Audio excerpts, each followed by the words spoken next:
truth. Bring it on. In this present crisis, government is not the solution to our problem.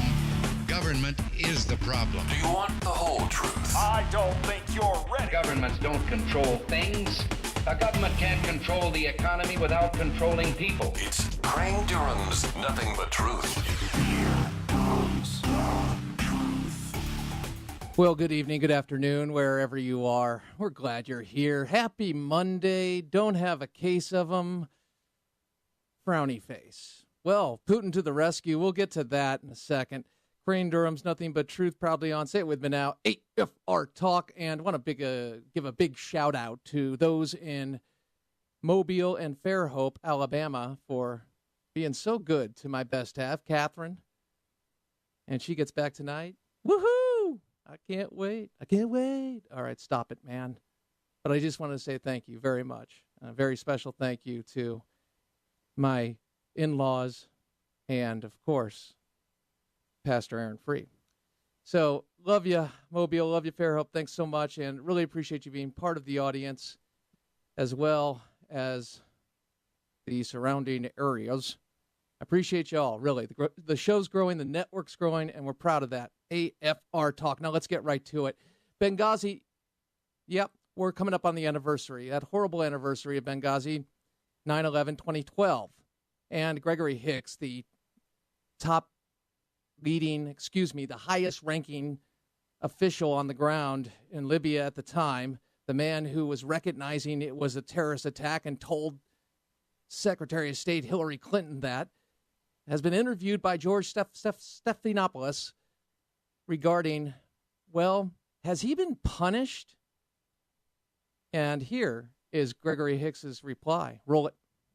Yes, I feel that I have been punished. I don't know why I was punished. I don't know why I was shunted aside, put in a closet, if you will. Does the State Department know you're speaking out now? No, they don't know I'm here with you. Then why talk? Because the American people need to have the story. And Ambassador Chris Stevens, Sean Smith, Ty Woods, and Glenn Doherty's names are names that should be remembered by every American for the sacrifices that they made. When asked about what could have been done, could they have been saved? Here is what Gregory Hicks had to say. Roll it. Sadly, I think that Ambassador Stevens and Sean Smith, maybe not. Ty and Glenn, of course, were killed in the mortar attacks that took place 8 hours after the initial attack. It's possible they could have been saved, I think. And what's the best way we can honor the memory of the 4 diplomats and security professionals who lost their lives that night? We can't forget them. And we need to make sure that those people who are going out into the world on our behalf have the tools that they need and the resources they need to do the job that they've been asked to do for the people of the United States.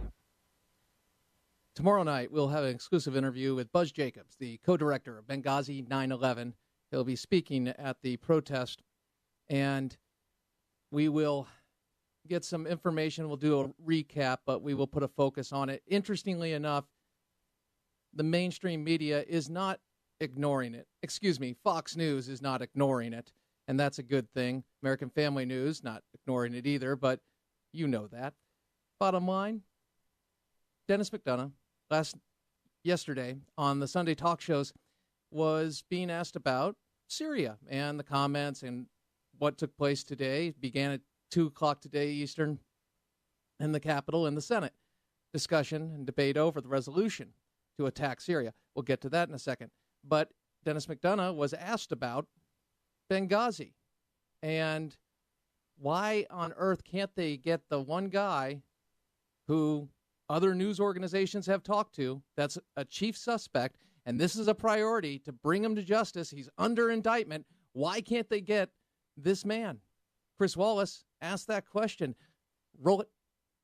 There's been no arrest, while at the same time, Katala has given interviews to CNN, to AP, and to the New York Times. Why is it that reporters seem to be able to find this guy who the government is charging for involvement in Benghazi, but our law enforcement can't find him? Look, we've been very clear that we will hold those people who carried out this dastardly, heinous attack against our people It's to been account. a year, sir. It has been a year, and you know what the United States does, Chris? Is we track every lead until we find and can accomplish what we say we will do. But why This can't, president why has, can't we find this Katala president when has AP can? This president has demonstrated that, and we will do that. Again, finally, not to belabor it, but why can AP find him? Why can the New York Times find him and not our government? The United States government does what it says, and we will do what we say in this instance, as we do in every other instance, Chris. I have no doubt about that. Now, I don't know if that got you to throw something at the radio or television, but it did for me. It really chipped my beef and continues to. A little later on this hour, an explosive exchange between Juan Williams and Karl Rove, as well as Britt Hume getting in on the action regarding Benghazi. And Howard Kurtz tries to just explain it away. Newcomer to Fox News, formerly of CNN. We will get to that, and you will hear it all. But first, we're going to take on John Kerry. John Kerry says we have allies, 9 allies that are backing us up in this possible strike. Here he was last week saying just that. Roll it. With respect to Arab countries offering to bear cost and to assist, the answer is profoundly yes, they have. That offer is on the table. Well, we don't know what action we're engaged in right now, but they've been quite significant. I mean, very significant. In fact, some of them have said that if the United States is prepared to go do the whole thing the way we've done it previously in other places, they'll carry that cost. That's how dedicated they are to this. Obviously, that's not in the cards, and nobody's talking about it. But they're talking in serious ways about getting this job done. Interestingly enough, Candy Crowley referenced that point, as well as the 9 allies that are supposedly on board with us, and questioned Chief of Staff Dennis McDonough, who was the President Obama's point man, being the Chief of Staff, much like Susan Rice, but I'll get to that a little later. Here is Dennis McDonough being asked about how much support we actually have. Roll it. Are any of them willing to provide military equipment or military personnel? Do you have a firm commitment from anybody? Well, we've got commitments from, as you saw in the statement, and as you've seen in a series of statements since, including yesterday out of Brussels, where the EU came out and said that the Syrian government should be held to account. Moral support. Well, look, and not specific report.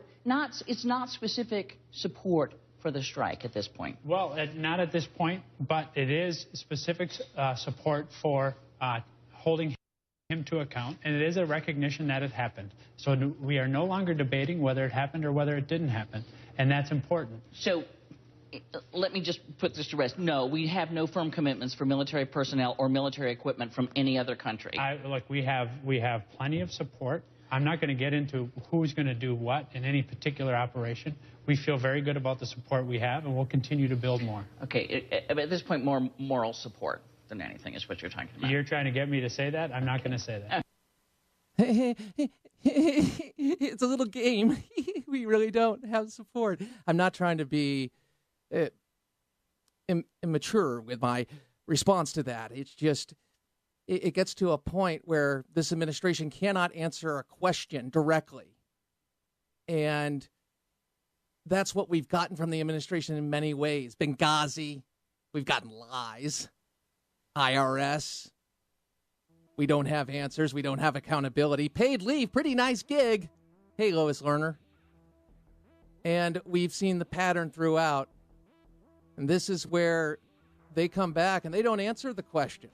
There's more of that on the flip side. Dennis McDonough not answering the question.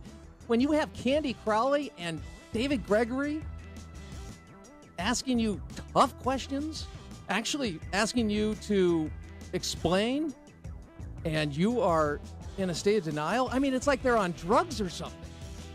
They ask you a question. What is your name? I like eggs. I mean, it could be Leon Spinks. Remember that? I like eggs. I like eggs. I mean, Billy Crystal routine, if you're looking for it. It's a big reach, I know. Bottom line, they don't answer the question. And it's evident. And we need answers. Crane Durham's nothing but truth. What is your answer? We'll find out on the flip side. AFR Talk.